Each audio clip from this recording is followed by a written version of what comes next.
네, 안녕하십니까. A 플러스 학점을 위한 대학 글쓰기. 오늘은 그 세 번째 시간입니다. 자, 제가 어렸을 때, 어, 어, 좀 웃긴 얘기긴 하지만, 어느 대학 가고 싶니라고 하면, 제가 제 입장을 파악하지도 못한 채, 하버드를 가고 싶다라는 얘기를 한 적이 있는데요. 누가 보더라도 이제 하버드라는 미국에 있는 대학 자체가 그 하버드라는 대학이 정말 좋은 대학으로서 많은 훈련을 시키고 있습니다. 세계적인 석학들도 많이 배출이 되고 있고요. 우리나라 교수님들도 하버드 출신이 꽤 많으시고요. 자, 왜 시작부터 이 하버드 얘기를 하느냐? 바로 오늘 우리가 배울 게 하버드에서 하는 글쓰기 방법이기 때문입니다. 이 방법을 오늘 배울 것이기 때문입니다. 시작부터 너무 부담스러우신가요? 여러분, 하버드에서 어렵게 무언가를 가르치지 않아요. 훨씬 더 쉽습니다. 훨씬 더 쉽습니다.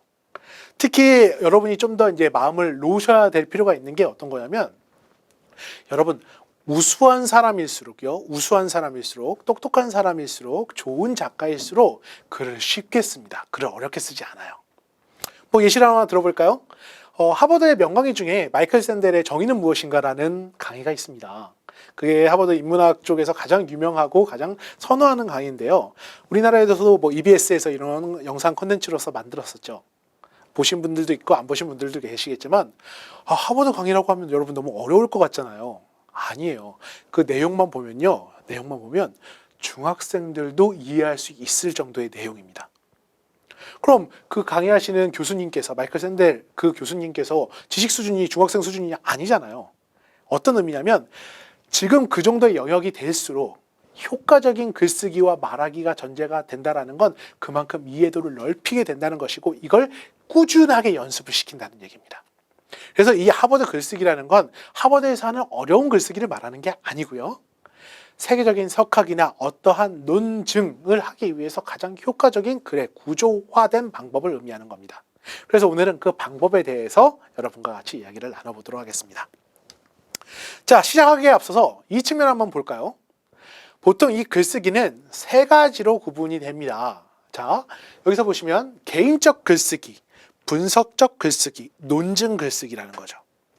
여러분이 기존에 해왔던 SNS라든가 아니면 다이어리라든가 일기 같은 건 뭐겠습니까? 이건 개인적 글쓰기입니다. 분석적 글쓰기는 뭐야? 이게 바로 우리가 흔히 말하는 대학 글쓰기에서 많이 사용되는 측면이죠. 어떠한 과제나 어떠한 주제가 있을 때 거기에 대한 조사 연구를 해서 정리 보고를 하는 게 바로 분석적 글쓰기라고 할 수 있습니다. 그럼 논증 글쓰기는 뭐겠습니까? 결국 이 증거를 바탕으로 여러분이 무언가 주장을 하는 글쓰기가 논증 글쓰기입니다. 보시면 아시겠지만 이건 한순간에 무언가가 되는 게 아니라 차근차근 간단히 연습으로서 하나하나 관점을 형성해야 될 필요가 있다는 거죠. 자, 그렇기 때문에 결국 이 단계를 거친다는 건 무엇이냐? 바로 개인에 대한 관점, 그 다음에 객관화된 측면의 관점, 소통하기 위한, 설득을 위한 관점들이 각각 형성이 된다라고 생각을 해 주시면 되겠습니다. 그리고 이걸 연습하기 위한 방법이 우리가 오레오 맵이라고 말하는 바로 하버드에서 많이 사용되는 글쓰기 방법론입니다. 자, 오레오입니다. 오레오 하면 저도 맨 처음에 이제 과자밖에 생각이 안 났었는데, 자, 이건 약자입니다. 약자입니다. 하나씩 제가 볼게요. 순서라고 생각을 해주시면 됩니다. 첫 번째, 오. 자, 오는 오피니언, 핵심 의견을 주장한다라는 겁니다. 여러분, 이걸 아예 새로운 게 아니에요. 우리 지난번에 구조할 때도 살짝 다뤘던 겁니다. 핵심 의견을 주장, 결론부터 써라. 라는 연계가 되는 거죠. 여러분이 무엇을 할 때 이건 문장을 구체적으로 작성하거나 구조하는 방법이에요. 첫 번째, 핵심 의견. 여러분들의 결론, 주장부터 쓰라는 겁니다. 이게 첫 번째 단계예요. 두 번째, reason. 이유와 근거로 주장을 증명해야 된다. 이 주장을 하는 이유는 무엇인가? 이 주장에 대한 근거는 무엇인가? 이걸 나타내는 게 바로 R, reason입니다. 세 번째, example. 사례와 예시로 재증명입니다. 자, 다시 한번 볼게요, 여러분. 이유와 근거로 주장을 증명해요. 이건 뭡니까? 선행에 대해서 우리가 기존 자료를 정리한 거라고 지난번에 살짝 말씀드렸습니다. 사례라는 건 뭐겠습니까? 사례와 예시, 사람들이 이해하기 쉽게 할 수 있는 그러한 예시를 해서 재증명이에요. 중첩한다는 얘기죠. 여러분이 무언가 주장을 합니다. 그 주장을 위해서 나 혼자 주장을 하는 게 아니라 앞선 사람들이 이런 걸 했어. 석학들이 이렇게 했어. 기존 자료가 이렇게 말을 하고 있어. 그게 증명의 요소고, 두 번째 증명은 뭐겠습니까? 사례와 예시. 이걸 상대가 좀 더 와닿고 이해하기 쉽게 할 수 있는 사례와 예시를 사용해 주실 필요가 있다는 겁니다. 맨 마지막 오는 두 가지를 포함합니다. 오피니언. 아까 처음에 했던 오피니언이 다시 한번 반복이 되는 겁니다. 그러니까 우리나라의 문장 구조, 여러분이 익숙한 건 양괄식이라고 생각해 주시면 돼요. 그리고 방법, 제안이라는 거. 왜냐하면 그냥 단순히 주장만 하면 안 되니까, 이게 여러분들 같이 뭘 해보시지 않으시겠습니까? 라는 식의 제안 같은 것들이 같이 들어가 있을 필요가 있다는 거죠. 표현하는 방식에 따라서는 조금 다르긴 하겠지만요. 우리가 흔히 말했을 때 고등학교 때 배웠던 거 한번 생각해 봅시다. 두괄식, 미괄식, 양괄식 있잖아요. 이 구조는 기본적으로 양괄식이라는 걸 의미하는 거예요. 미괄식이라는 측면, 우리 많은 학생들이 에세이나 어떠한 글을 쓸 때 미괄식 형태로 쓰는 경우가 꽤 있어요. 그런데 상대적으로 봤을 때 그건 보는 사람, 독자 입장에서는 그렇게까지 효과적인 글쓰기라고 말하기 힘듭니다. 그 이유는 제가 조금 이따 다시 한번 설명을 드릴게요. 자, 그래서 오레오입니다.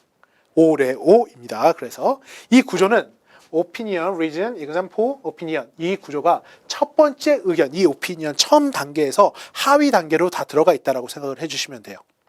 이게 문장이 됐건 문단이 됐건 간에 이 구조화가 됐다는 건 뭐냐? 뻔한 얘기라고 생각할 수 있어요. 이게 뭐냐면 상대가 가장 이해하기 쉬운 구조라는 겁니다. 읽었을 때. 근데 어색해요, 여러분. 우선 어색함이 있습니다, 여러분이 할 때는. 왜냐면 우리나라 사람들은 주장을 많이 안 하거든요.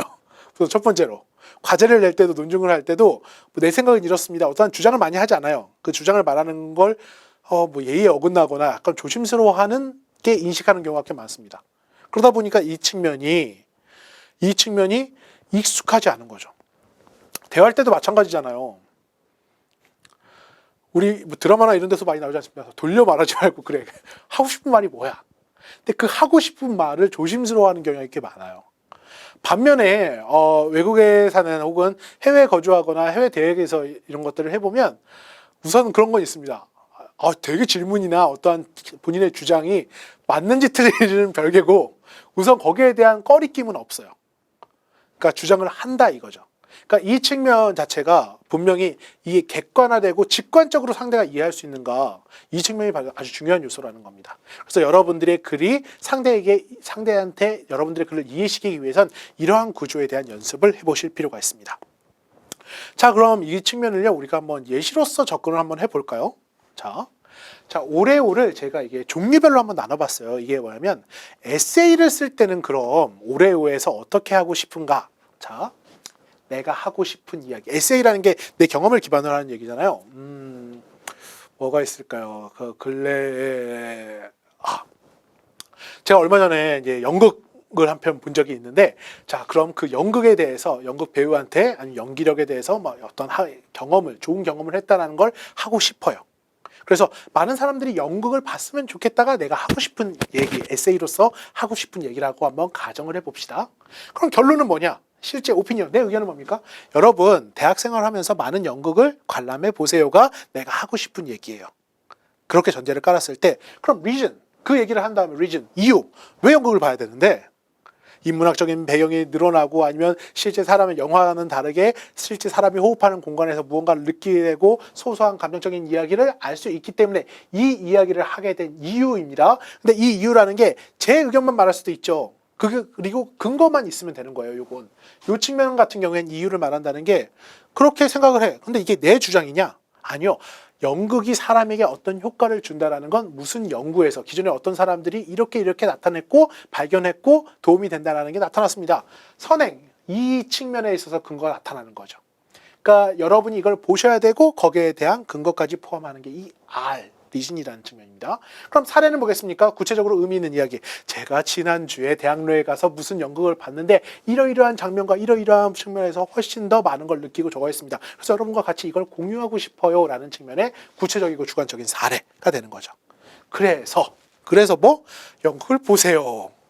연극을 보세요. 오늘 밤에 연극 한 편 어떠십니까? 라는 게 바로 맨 마지막 offer, 제안이라는 겁니다. 그러니까 구조, 에세이의 구조라는 게 이런 거라는 얘기예요. 쉽게 얘기하면 여러분 이해가십니까? 자, 이랬을 때 이해가 된다는 거죠. 결론, 의견, 그 다음에 reason, 이유, 사례, 다시 의견. 에세이에선 이렇게 적용을 해보시면 됩니다.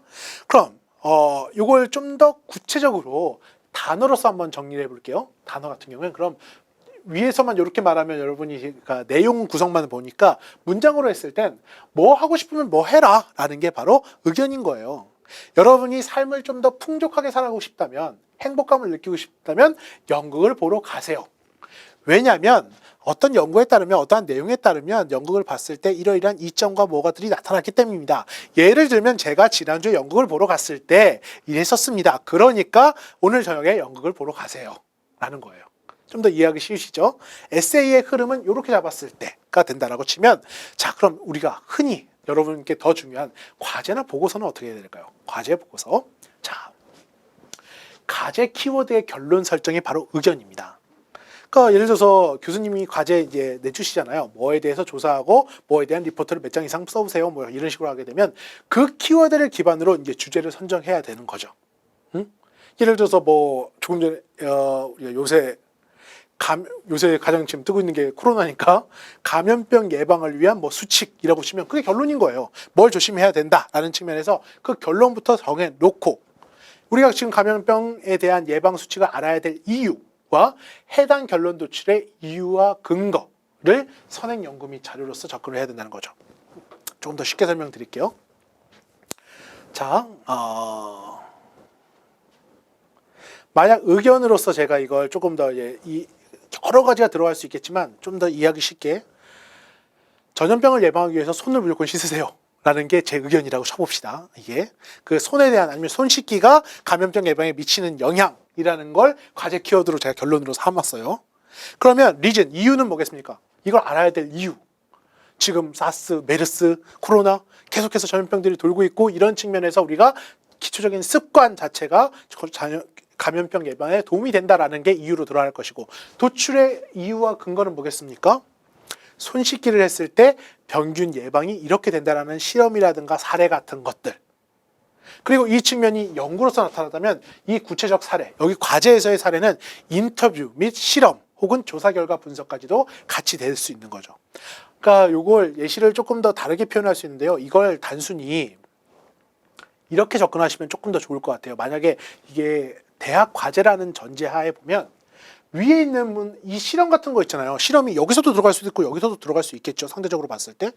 근데 이 실험은 뭐냐면 이미 딴 사람이 한 실험이야. 그러니까 기존에 있던 사람들이 했던 자료라든가 뭐 대한보건협회라든가 이런 데서 나왔던 실험에서 이렇게 말하고 있다라고 한다면 요 밑에 사례는 여러분이 직접 구성을 해보거나 직접 인터뷰를 해보거나 직접 만들어간 무언가라고 생각을 해보시면 돼요. 단순히 자료 짜집기가 아니라, 예를 들어서 그럼 좀 전에 손 씻기라고 했으니까 저희가 이 과제를 진행함에 있어서 뭘 해봤냐, 명지전문대 학생 대상 몇 명을 대상으로 손 씻기에 대해서 이런 설문이나 이런 내용 같은 걸 해봤다 라는 식의 실험이라든가 조사 결과를 포함하는 게 바로 이 example이라고 할 수 있는 거죠. 그래서 해당 키워드에 대한 나만의 해석 및 추가, 이러한 결론, 기존의 선행 연구에 대한 측면과 내가 했던 실험에 대한 내용을 같이 포함했을 때 결국 손 씻기가 이러한 효과를 나타내는 걸 보고 이걸 어떻게 습관화해서 뭐 캠페인을 한다던가 어떠한 제안을 하는 게 바로 과제와 보고서에서 여러분이 생각을 하셔야 될 부분인 겁니다. 학과에 따라서는 이 과제 및 보고서가 이건 이제 내용 정리에 대한 측면이라면 조금 다르게 접근할 수도 있어요. 뭐냐면 이제 이건 회사라든가 아니면 과에 따라서 뭐 이렇게 표현할 수도 있겠죠. 기획서나 제안서라고 한번 생각해 봅시다. 기획서와 제안서의 목적은 뭡니까, 여러분? 착각을 많이 하시는데 기획서와 제안서의 핵심은 이거예요. 실현 가능성이 있는 겁니다, 여러분. 그러니까 그렇잖아요. 그냥 기획만 하는 게 의미가 있는 게 아니라 이걸 어떻게 가능하게 실현을 할 것인가가 핵심인 거예요. 뭐 예를 들어서 보면 제가 뭐 예시를 하나 들어드리자면 학교에서 창업경진대회 같은 거 하잖아요. 보통 중소기업청이나 이런 데서 창업진흥원 쪽에서 사업계획서를 보고 판단을 할 때 가능성을 보는 게 아니에요, 여러분. 실제로. 그러니까 가능성을 보지만 가능성을 판단하기 위한 측면이 뭐냐면 그 매출에 대한 측면인 거예요. 매출. 실제로 이게 얼만큼의 실현 가능성이 있는가. 상상만 갖고 이렇게 될 것 같습니다. 이건 근거가 없는 거예요, 현실에서. 그러니까 이것도 어떻게 보면 마찬가지인 거죠. 이 기획 및 제안 내용의 가능성을 주장한다는 겁니다. 그러니까 실이득이라든가 이런 측면에 대해서 나오는 것이고, 그 측면에서 지금 한번 예를 들어보자면 뭐가 있을까요? 기획서. 계획서. 뭐 요새 이제 건축 쪽에서 많이 하고 있는 게 뭐 스마트홈이라고 치면 지금 뭐 스마트홈을 적용한 아파트 같은 경우에 계속 만들어지고 있지 않습니까? 그럼 지금 왜 집에 대부분의 이제 가정집에 스마트홈 시스템이 들어가야 되는지에 대한 필요성을 언급하는 게 리즌일 것이고, 성공 가능성의 이유. 지금 이렇게 익숙해져 있고 뭐 홈 시스템이 어떻게 돼 있고 밑에 차가 들어오면 엘리베이터가 와 있고 이런 측면에 대해서 성공 가능성의 이유와 근거. 이건 이제 트렌드 조사가 될 수도 있고 사람들에 대한 인터뷰 같은 게 될 수도 있겠죠. 그리고 이 측면 같은 경우에 선행에서 요구됐던 게 리즌이라면 여러분이 직접 한 거, 기획 내용에 대한 실질적 조사라든가 시행 시 얻을 수 있는 이점. 그러니까 쉽게 얘기하면 이런 거예요. 만약에 사업 계획서라고 치면요, 팔아보는 게 제일 좋아요. 그러니까 그게 바로 이 사례에 들어가는 거죠. 여러분이 뭐 창업 계획서나 사업 계획서 같은 거 쓰실 때 리진 같은 경우에는 그 기존에 있는 자료나 이러한 트렌드를 갖고 기반을 했다면, 그래서 저희가 이 제품을 한번 팔아봤더니 이런 결과가 나왔습니다. 이게 사례 같은 거예요. 쉽게 얘기하면. 그러니까 이런 식의 구조가 됐을 때 상대방의 이해도나 설득력이 높아지는 거죠. 그리고 맨 마지막으로 내용 정리 및 임팩트 제한. 그러니까 결국 여러분이 이걸 하시면 이렇게 될 겁니다. 큰 틀은 아까 에세이 때랑도 비슷하죠. 뭐 하고 싶냐? 뭐 해라. 성공하고 싶냐? 투자해라. 뭐 약간 이런 거랑 비슷하겠죠. 더 나은 삶을 살고 싶냐? 스마트홈을 설치해라. 뭐 약간 이런 것들이랑 비슷한 거라고 생각을 해주시면 되겠습니다. 이 구조로서 갔을 때 도움이 됩니다. 마지막은 그럼 일상에서는 쓸 수 있느냐? 마찬가지로 이메일에서 한번 보도록 하겠습니다. 이메일 같은 경우에는요, 이거 이메일, 아주 단순한 이메일 역시도 이 오레오 맵을 적용할 수 있습니다. 첫 번째, 의견. 자, 인사와 자기소개. 이건 딱 의견은 아닌데 이건 좀 해주시면 좋을 것 같아요. 저한테도 이제 문자나 메일로 학생들이 연락을 해주실 때가 있는데, 이건 교수님들한테 이런 걸 많이 하시잖아요. 그러니까 이름만 갖고 외우기 힘든 경우가 꽤 많아요. 지도 교수님이면 뭐 아시는 경우도 많겠지만 적어도 학교 학번 이름은 적어주셔야 최소한 문자를 보내실 때로. 근데 갑자기 이제 저한테 문자 같은 거 올 때 교수님 저 누군데요? 그 누구가 꽤 많아요, 여러분. 이름이 겹치는 친구들이 많기 때문에 꽤 많습니다. 그래서 인사와 자기소개. 그 다음에 이제 돌려서 얘기하지 말고 메일 작성의 목적. 자, 목적입니다. 여러분 교수님께 메일을 왜 보내세요? 보통. 네, 경험상 뭐겠습니까? 성적이죠. 성적이죠. 쉽게 얘기하면 이게 예의와 구조적인 측면을 같이 고려해 볼게요. 성적 향상이라든가 아니면 성경 내용에 대한 측면인데, 자, 이유는 뭐겠습니까? 이게 납득이 안 간다 이거죠. 성적이 납득이 안 가거나 뭐에 대해서 내가 정확하게 이해가 안 간다. 이러니까 보냈겠지. 설득 및 납득 가능한 사례라는 건 뭐냐면, 여러분이 설득을 해야 되는 거잖아요. 만약 성적을 향상하면 저는 뭐에 대해서 몇 점이 나왔고 뭐에 대해서 이렇게 됐고 이걸 열심히 했는데 왜 그렇게 되었습니까? 라고 말을 해주셔야 되는데, 제가 이 측면에서 어떤 얘기를 많이 듣냐면요. 제가 0.5점이 올라가면 학점이 올라가는데 어떻게 안 되겠습니까? 이런 얘기를 정말 많이 들어요. 현실에서. 이게 어떤 의미냐면 그건 납득이 가능한 사례가 아닌 거죠, 여러분. 이건 한번 생각해 주셔야 돼요. 뭐냐면 여러분에게 납득이 가는 것과 평가자가 납득이 가는 건 전혀 별개의 문제인 거거든요. 그렇기 때문에 메일을 보내거나 어떠한 내용을 할 때도 상대방이 설득하거나 충분히 감안한 것, 거기에 대한 근거를 포함해서 접근을 하시는 게 좋습니다. 그 다음에 마지막 요구 재확인. 이게 바로 이메일을 작성했을 때 여러분이 고려하셔야 될 오레오 맵의 구조라고 생각해 주시면 됩니다. 자, 오늘 내용 정리하겠습니다. 오레오는 하버드에서 검증된 글쓰기 방법입니다. 어려운 방법이 아닙니다. 가장 쉽게 상대를 이해시키기 위한 방법입니다. 자, 먼저 오피니언, 핵심 의견을 주장합니다. 두 번째, 리즌, 이유와 근거로 주장을 증명합니다. 세 번째, example, 사례와 예시로 재증명합니다. 마지막, 오피니언, 오퍼, 핵심 의견을 다시 한번 강조하고 제안하는 겁니다. 자, 여러분, 어렵지 않습니다. 이 측면에서 상대에게 효율적으로 하는 주장, 의견, 이유, 근거, 사례, 예시, 다시 의견 기억해 주시고 적용해 주시기 바랍니다. 네, 세 번째 강의 여기까지 하도록 하겠습니다. 감사합니다.